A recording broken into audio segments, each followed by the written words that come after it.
What's good, everybody? Gamer Critic back with the last Why I'm Buying of 2025. Sad times. But let's go out with a bang and let's wrap it up by discussing the last big game release of 2025 and a game that after 7 to 8 years is finally releasing. And that game is Metroid Prime 4 Beyond. So Metroid Prime 4 Beyond is the very long-awaited sequel to Metroid Prime 3, announced all the way back in 2017. It is currently being developed by the OG Prime developers Retro Studios. It's releasing on December 4th, 2025 for the Nintendo Switch and the Nintendo Switch 2. Honestly, I just want to start out by saying it is a miracle that this game is coming out at all. No matter if this game is bad or not, let's just take a minute to appreciate the fact that in one more week, Metroid Prime 4 Beyond, announced in 2017, is finally coming after a just awful development cycle that resulted in studio changes and a complete development restart. We are finally at the finish line, and I, for one, am grateful for that. But disregarding all of that, I'm just excited to get a new Metroid game. Now, it's worth noting, I have not played all of the Metroid Prime games. Actually, fun fact, my first experience with Metroid Prime was actually the Metroid Prime remaster that came out in 2023. That game was fucking great, and I hate the fact that it took me that long to have played it, because it is now one of my favorite Metroid games, period. With that said, I don't like that we haven't gotten a 2 and 3 remaster before 4, but I digress. My point is that I have not played many of the Metroid Prime games specifically, barring one. But with that said, along with playing Prime Remaster, I played just about every 2D Metroid. Super Metroid, Dread, the original Metroid, even Samus Returns on the frickin' 3DS, and the OG Metroid 2. And along with all of that, I just love Metroidvanias. I've made that clear. And everything that I've seen in Metroid Prime 4 Beyond as of now looks like everything that I would want from those styles of games. Like, for starters, the best thing that was in the Metroid Prime remastered that I experienced is the environments. You can't have a good Metroidvania if you don't have a giant layered map. Bureaus looks like a wonderful Metroidvania map. It looks like it's gonna have several different types of ecosystems that are typical in a Metroid game, like your fire ecosystem, your water ecosystem, your forest ecosystem, etc., etc. And half of the fun of a Metroid game is not only finding these areas, but taking the time to thoroughly explore them, searching every nook and cranny to find every combat tool and gadget that you can. And using those tools to unlock even deeper areas of the environment is just what makes Metroid so damn fun. And it looks like that's what Metroid Prime 4 is going to achieve. Metroid Prime 4, on top of that, just looks significantly bigger. It looks massive, it looks gorgeous, and it looks like it's gonna be like a typical Metroid game or Metroidvania in general, just packed to the gills with stuff to discover and shortcuts to unlock. That is what I come to Metroidvanias for in the first place, and if they can pull that off, that one thing off, then I'm good to go. That's the biggest thing that I need from Metroid Prime 4. If you can make a world that is not only gorgeous, but actually fun to explore and to be in, that's what I want. You do that, I am all in. So exploration in my Metroidvanias is one of the most important things to me, but it's not the single most important thing. So in my opinion, to have a truly well-rounded Metroidvania, you need to have exploration, you need to have good puzzles, which I think can coincide with the exploration, right? But you also need good combat, and the best Metroidvanias are going to be able to take all three of those things I just said and combine them into one unit.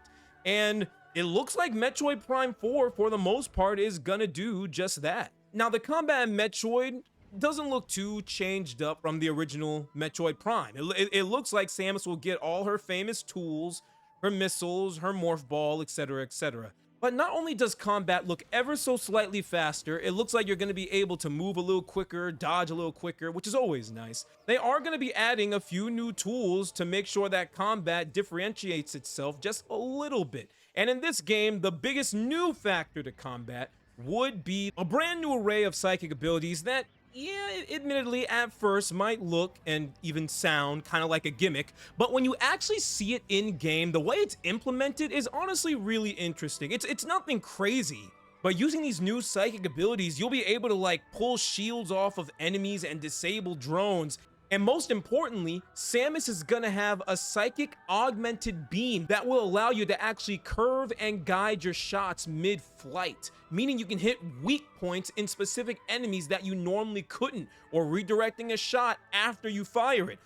I don't know about you, but that's actually pretty cool. I love it when games give you an ability that is like that, where you can control where your shot goes. Not only is that a great combat gimmick, that is just a great puzzle gimmick. And I am almost certain that these brand new psychic abilities are going to come in great handy when we get to the boss fights. I am praying that we get stellar boss fights in this game. It's a staple of a Metroid game, Metroidvanias in general, really, to have stellar ass boss fights.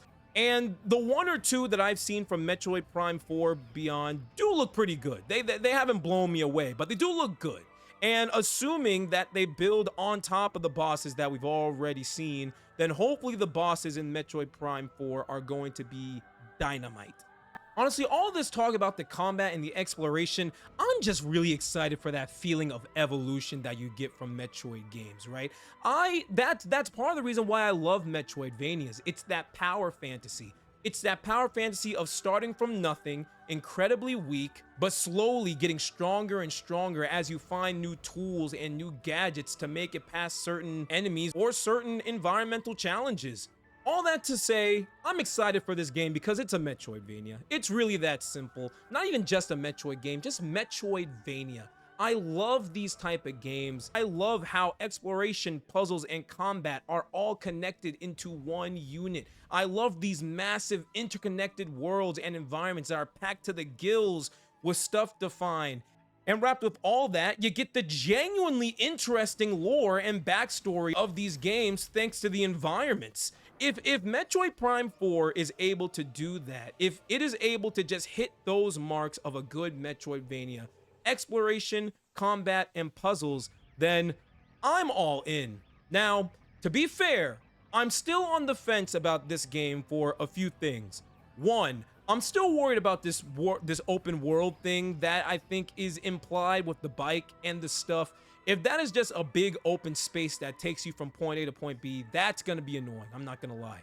Two, one of the best things about Metroid Prime and Metroid games in general is that feeling of isolation and loneliness. And from what I've seen, it looks like that is gonna be here a little bit, but I don't really like these side characters, and I don't really like what we've seen of these side characters, and I'm really hopeful that they don't become like a massive thing, like this Miles guy that's been making the rounds on the internet. I don't hate him as much as everyone seems to, but I do find him a little shoehorned in. I've been hearing that these guys are really only near the beginning of the game, so hopefully it's not too bad. But yeah, still, I'm not a big fan of that. And thirdly, this game has not been getting a lot of media attention from Nintendo. I don't know what's up with that, but Nintendo has just been dead silent with this game, and I don't know why. It's annoying. Recent experience has taught me that games only do this, developers only do this, if one, the game is bad, or two, they are worried that the game is not gonna sell well. Which, honestly, if I were a betting guy, I'd go with option two. Because Metroid was never really, like, the biggest of Nintendo's franchises. I'm not happy about it, but that's just the honest truth. You know, when your highest selling game is Metroid Dread, which only sold 3 million copies, as opposed to, like, the tens of millions of copies sold by, like, Mario and Zelda and stuff. Yeah, it's good for the franchise, but it's not, like, insane. It's those three biggest things that still have me on the fence with Metroid Prime. But we'll find out and see. Me personally, I'm optimistic.